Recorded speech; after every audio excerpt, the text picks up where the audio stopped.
The idea of the Big Bang, there is a clause in the contracts that no one talks about that the cast signed, plus, they can't say what really happened on set, that changed in 2019 when shocking court papers were made public.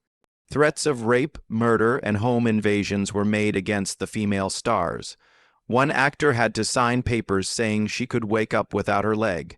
As the movie was being made, another woman quietly battled painkiller addiction. All three women were told not to talk about it. That was made sure of by Warner Brothers. For years, the truth was hidden, but no longer.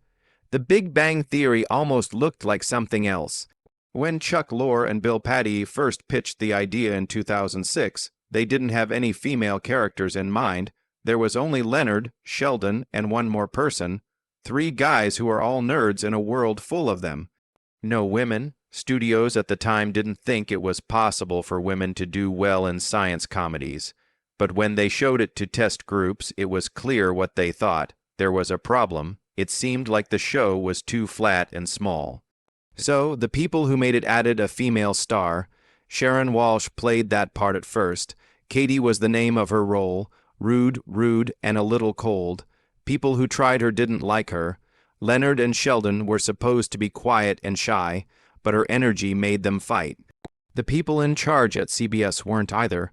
They thought Katie was mean and maybe even dangerous.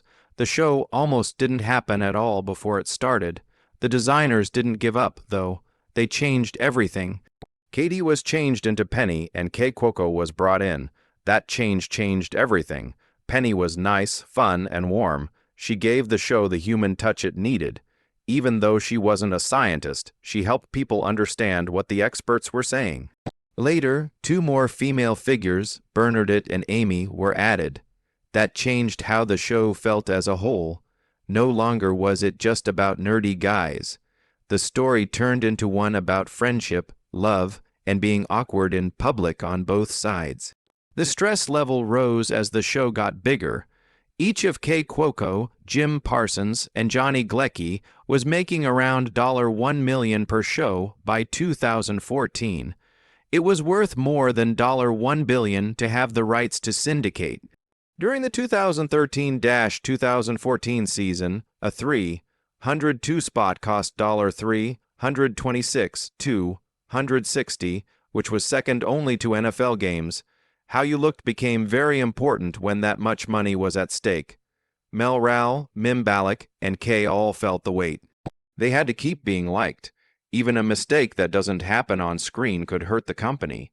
So much stress built up that in later seasons, the five main players took pay cuts so that Amy and Bernard could get the same pay.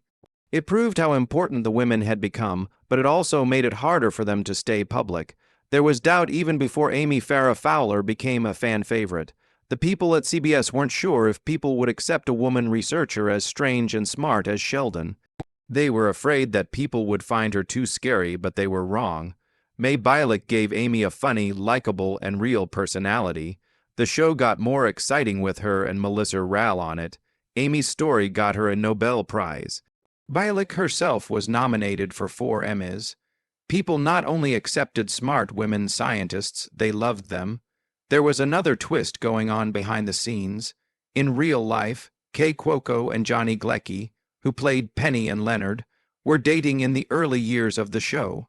It began in secret during season 1.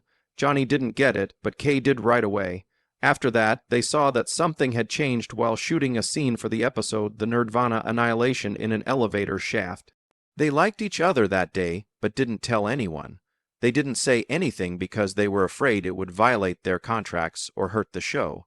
There are no public plans or hints on set. They talked to each other even through secret signs. They had already kissed in real life before they filmed their first love scene in Middle-earth. In Johnny's trailer, they had their first real kiss. When they finally kissed on camera, it wasn't a fake moment. It was based on real feelings. Kay later said that her Halloween costume made her scared and proud at the same time. It was one of the most exciting times in the early history of The Big Bang. It was clear to fans that they liked them, but they didn't know why. They were together for almost 2 years, but they broke up quietly at the end of 2009, just as season 3 was starting to air. They also broke up in real life right then. There was a breakup between Leonard and Penny in episode 19, The Wheaton Ghost. Time could not have been worse. It wasn't easy to film those scenes while going through a real split. Kay later said it was one of the worst times of her life. After shooting the spaghetti catalyst, she broke down in tears in her dressing room. It was too real to fake. Even though the writers didn't know what was going on, the conversation they wrote about the couple's problems in real life. In one show, Penny talks about how she feels unsafe. Kay said that moment felt real to her because it reminded her of their private talks. Leonard's worries about Penny's past were similar to Johnny's at the time. The writers got to the emotional heart of the matter, even though they didn't know the whole story. The acts were more real and honest because of it. There was less of a difference between fiction and truth. In Season 4, Mayim Bialik joined The Big Bang Theory. Her pay was only $20,000 per show. At the same time, each member of the major cast was making $200,000. It wasn't just a space. Everyone on set could feel the river.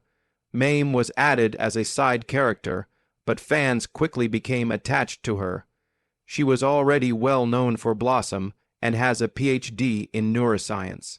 Her part as Amy was very important to the show. Still, her pay didn't keep up with how important she was becoming. That mismatch made things very tense. It would be a few years and a lot of attention before her pay started going up. It took her a long time and a lot of tough conversations behind closed doors to get equal pay. It showed that not everyone was treated the same on even one of the most popular TV shows. When Melissa Ralph took over as Bernard, in Season 3, things got even worse right away. Each show only paid her $1,500. In this business, that's called scale bare minimum. Her role moved quickly. She married into the main group and became a fan favorite. Her pay didn't go up right away, though. She was still making a lot less than the others, even after she became a regular. Her pay went up slowly from $45,000 to $60,000 to $100,000 per show. She was making $500,000 per episode by the end of the show. She made $24 million just from the last 48 shows. That wasn't easy, though. Season after season, she had to work hard to get where she was. It was a clear case of how good luck doesn't always pay off in Hollywood. One of the main stars, Kay Cuoco, wasn't safe. Her pay was $50,000 less than Jim Parsons and Johnny Galecki's in Season 2. They had $100,000. At $50,000, she should have been on par with them. That finding caused some very heated talks. By Season 4, Kay was making $200,000 per show after working hard. From there, she kept going up $350,000. Then each show would cost $1 million by Season 8. Over time, she became one of the best-paid TV actors ever. She made about $150 million altogether, but that early pay gap kept bothering her. It was a clear case of unfair treatment of women, and it took brave talks to fix it. In Season 11, the main cast took a $100,000 pay cut so that Bialik and Melissa Ralph could get raises. This got them good press. On the surface, it seemed kind, but it wasn't really spontaneous. CBS was worried that costs would keep going up.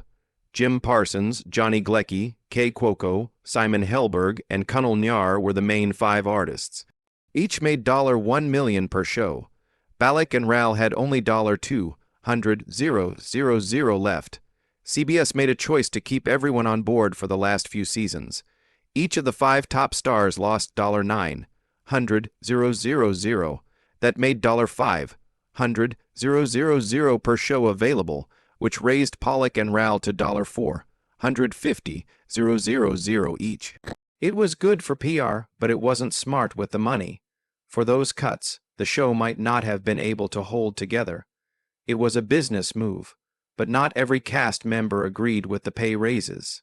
Reports say that Jim Parsons was against Bialik and Rauch's pay being the same. He told them it might become a bad habit. Producers could have a lot of trouble if supporting players on other shows started asking for the same thing. People who knew him well said that his worries made things even tense behind the scenes, but he didn't say anything about it in public. Bialik and Rauch got pay raises after the pay system changed in the end. But it was clear that money could separate even the closest groups. Away from the show, Bialik had her own storms. She told People magazine in 2009 that her family didn't get vaccinated. It kept going. In her parenting book from 2012, she talked about people who are against vaccines and quoted controversial sources that caused a lot of trouble at a time when people were already afraid of vaccines. Her words spread like wildfire. As outbreaks of diseases like measles spread to places where people hadn't been vaccinated enough, the criticism got stronger. CBS was scared, really scared. A crisis management team was hired just to deal with the mess. There was a $1 billion show they had to keep safe. In the end, the ALEC tried to walk it back. They said that all of her children were vaccinated in 2015 and again in 2021, but the damage was already done. A famous figure's comment, especially since they had a science degree, caused a crisis. Then 2017 came along. There was a huge movement called Me Too. Finally, women in Hollywood were being heard, yet Bialik got herself into more trouble. Being a feminist in Harvey Weinstein's world is the title of an opinion piece she wrote for the New York Times. It was in it that she said being shy and wearing simple clothes had kept her safe in Hollywood. It didn't come across right when she said that guys were still fully responsible for what they did. Many people saw it as blaming the victim. Some people, like Patricia Arquette and Gabrielle Union, didn't like her. After that, people were furious online, and Warner Brothers started to feel scared behind the scenes. To avoid more trouble, they even talked about taking her character off the show. Bialik later said sorry. What you wear and how you act does not protect you from assault, but the damage was already done. She wrote, that opinion piece almost got her fired from The Big Bang Theory. Not just what she said about Weinstein caused people to react badly. She wrote in the same opinion piece that she didn't think she was pretty enough for Hollywood. She wrote that the way she dressed and behaved meant that powerful men had never asked her to meetings in hotel rooms. She explained that she made those decisions to protect herself, that made more people angry.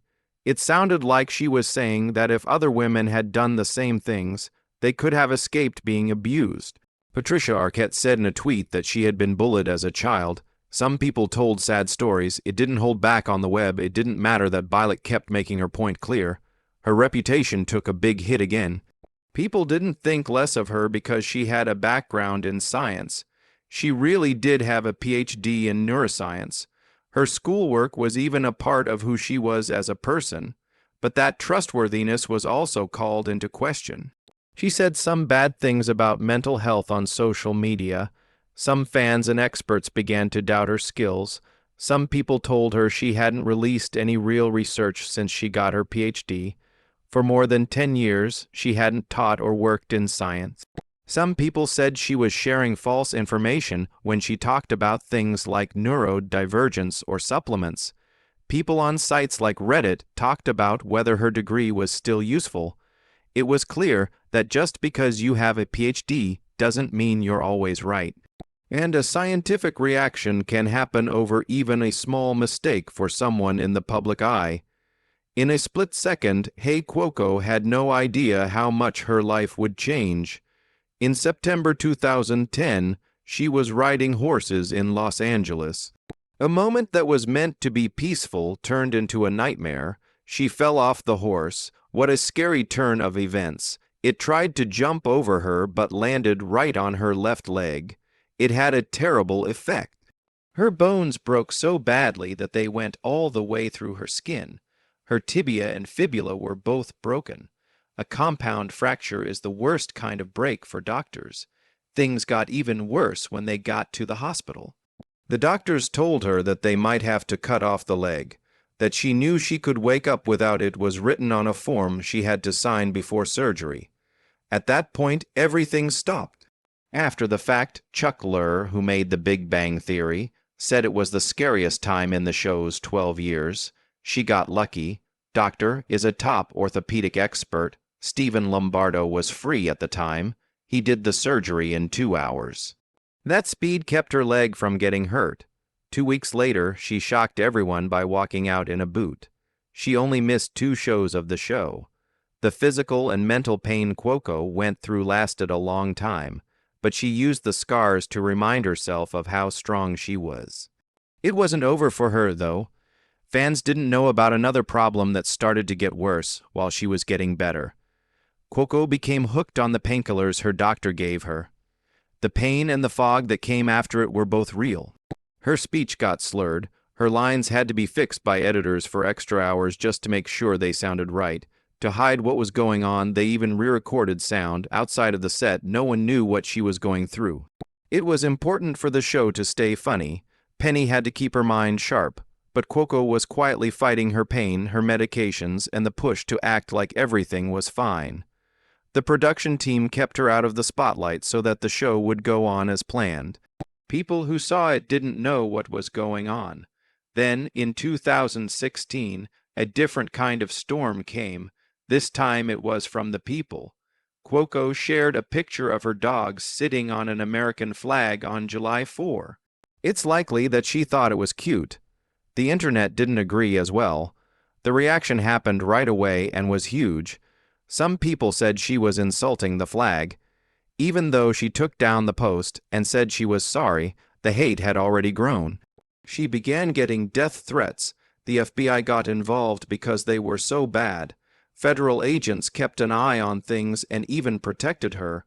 It was a harsh warning of how dangerous and quickly public opinion can change. A simple picture turned into a danger to her life. Before she could fully get over that, news about her personal life began to spread. It only took Cuoco and tennis player Ryan swinging 6 months to get married in December 2013. Things looked great at first, but by September 2015, she had filed for divorce. The time wasn't a fluke.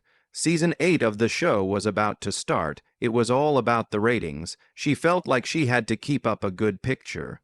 It was said that Sweeting became dependent on painkillers, and things at home had become dark. The lawyers for Cuoco worked quickly. Her $45 million income was safe because she had a strong prenup. Sweeting only got a small payment when he left. No help from the spouse, just a quiet exit. Everything was done quickly and quietly. Even the other actors helped keep things calm on set, but the stress of having to be perfect while her marriage was coming apart was huge. The split might have caused a lot of trouble. Instead, it was hidden by legal moves that were too good to miss in perfect time. Something else was going on at the same time. Something that no one saw on the screen. Cuoco was dealing with an eating problem in secret during seasons 5 and 6. She got into a dangerous loop when she felt like she had to look a certain way and was stressed out about the show. But the people who worked behind the scenes helped out again. Makeup artists padded her clothes, layered fabrics, and worked with the camera teams to hide the fact that her body had changed. They changed shots and picked views that would make people look away. Everything was planned. The goal was to protect Kale's privacy while keeping Penny's look the same. In the background, she was getting help and getting better while still going to work. There was no news, just a quiet fight and a group of people doing everything they could to help her without telling anyone. Kay Cuoco had been through a lot that her fans never knew about. She almost lost her leg, became addicted to painkillers, got death threats, rushed through a quiet divorce, and hid an eating disorder on camera. She kept coming back. There was a price to pay for the show to go on. Fame made things dangerous, and the women on the show had to deal with a scary price for being in the center. The thing that Kay Cuoco, who played Penny, saw would have scared anyone. Someone broke into her house. He thought Penny should be with him and not Leonard. It wasn't just a creepy message. Someone really broke in. It was then that Kay had to hire private security. Another scary thing happened to her in a hotel room. A stranger walked in while she was getting ready. These weren't just one-off events. They were part of a trend that was scary. Fans did more than just cross lines. They broke them. Kay lived in fear when she was famous. She wasn't by herself, though. The worst thing for Mayim Bialik, who played Amy, was when Amy and Sheldon started getting physical on the show. Some fans lost it and blew up. They didn't believe Amy was good enough for Sheldon. Because of this, Mayim got rape threats. I don't just mean words or insults, I mean real threats. When she wrote an opinion piece about harassment in Hollywood for the New York Times, things got even worse. Some users took her words out of context and said she was blaming the victims. There was a lot of hate on her social media.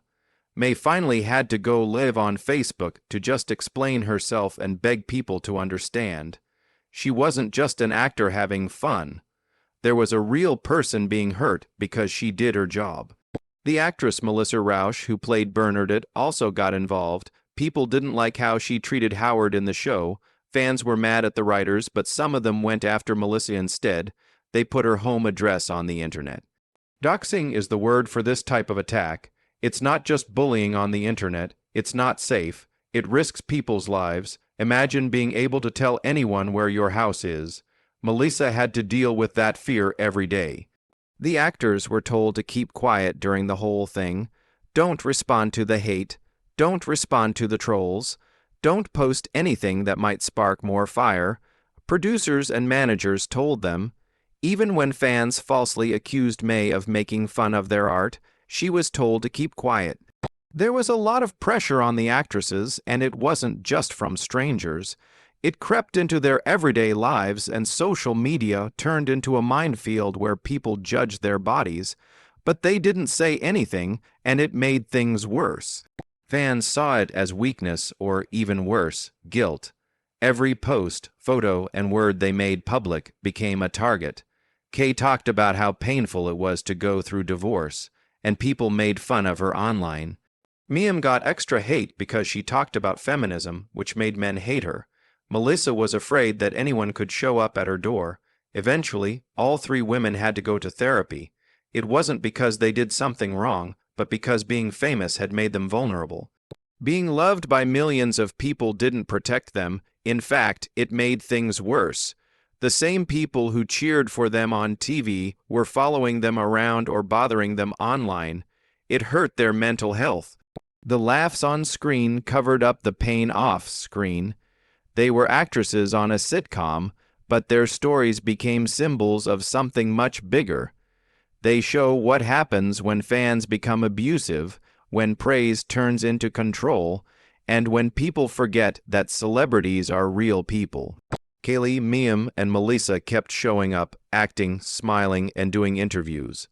But behind those smiles were real problems. They dealt with fear, anxiety, and heartbreak. And the scars didn't go away even after the show ended. Fans thought the door was shut for good when The Big Bang Theory ended in 2019. Soon after, though, big rumors started to spread that Kay Cuoco was writing a tell-all book. She had played Penny for 12 seasons, and publishers were offering her a lot of money to write about what really happened behind the scenes, including money fights and secret feuds. But Warner Brothers quickly stepped in. They told Kay about a clause in her contract that said she couldn't talk about anything that could hurt the studio's reputation, like cast drama, salary negotiations, or even personal problems. The clause was very strict, and no book could move forward until the studio approved every word. After the show, Warner Brothers and Kay had a good relationship, but she was legally locked out. Fans were waiting for her side of the story, but it never came out. Whatever she wrote is now hidden behind lawyers and locked files. Kay wasn't the only one who had to deal with messy problems after the show. It caused a stir when Mayim Bialik, who played Amy, was picked to co-host Jeopardy after Alex T. Beck's death in 2020. She shared the spotlight with Ken Jennings, but Mayim's choice caused tension with viewers and behind closed doors. What most people didn't know was that problems with CBS had been building for years. Some executives remembered how brave Mayim was when she fought for equal pay on The Big Bang Theory and didn't back down from questioning the network's choices. When it came time to choose a full-time Jeopardy host, those old grudges came back to the surface, and rumors spread that some CBS employees pushed back against her. Mayim was suddenly taken off the show in December 2023, and by August 2024, she was no longer on the website. The producers said they wanted consistency, but many people thought CBS just wanted her gone. What was supposed to be her next big step became another painful reminder that Hollywood never forgets who speaks out. Melissa Ralph also had problems after the show ended, but they were different. She played Bernadette, the small but fierce character with a sharp voice and a fiery personality. The role made her famous, but it also stuck her because casting agents couldn't see past Bernadette. Hollywood kept offering her the same type of role, the bossy, shrill wife, even though Melissa was a great actress. Even the critics noticed. Many said that by the last few seasons, the sweet and quirky Bernard, it had slowly turned mean. Melissa worked hard to get rid of the image. She starred in the dark independent film The Bronze and later played the lead in NBC reboot of Night Court, but the Bernard, it effect stayed with her for years. It wasn't just a voice, it was a label she couldn't get rid of. Casting directors took a long time to see her as anything else. Then came the reunion idea, which got fans excited again. Warner Brothers and CBS wanted a Big Bang Theory special. Things were moving along until money stopped them. On the original show, Jim Parsons, Johnny Galecki, Kay Cuoco, Kunal Nair, and Simon Helberg made $1 million per episode. Melissa and May, who joined later, were getting much less, about $175,000 to $200,000. Eventually, their pay went up to $425,000 to $500,000, but only after the original 5 took a cut to make things fair. For the reunion, Kay, Mame, and Melissa wanted to be paid the same as their male co-stars because their roles had become just as important, but the studio wouldn't agree. It wasn't because of creative differences or scheduling issues, it was because of pay. Once again, gender pay gaps stopped something that fans really wanted. And once again, the fight for equality in Hollywood showed that it's far from over. But maybe the worst news didn't come from the cast. The crew made the claims. In the past few years, lawsuits were quietly filed against members of the show's production team for harassment and a bad work environment. The specifics haven't been made public because court records are sealed and everyone involved has signed strict non-disclosure agreements. Still, many people inside the company have confirmed that the legal battles are real. Mame Balak spoke out about toxic cultures on TV, saying that it used to be common for women to be yelled at in writer rooms. She didn't directly blame the Big Bang Theory, but many people saw the timing of her comments as a hint. It doesn't matter if she saw anything herself. The lawsuits suggested there were serious problems going on behind the scenes. The court decisions haven't been made public yet, but the damage has been done. What was once seen as a funny sitcom with heartwarming moments now has shadows behind it, shadows of stories that were kept quiet. There have been pay fights, missed chances, and legal walls that still haven't come down.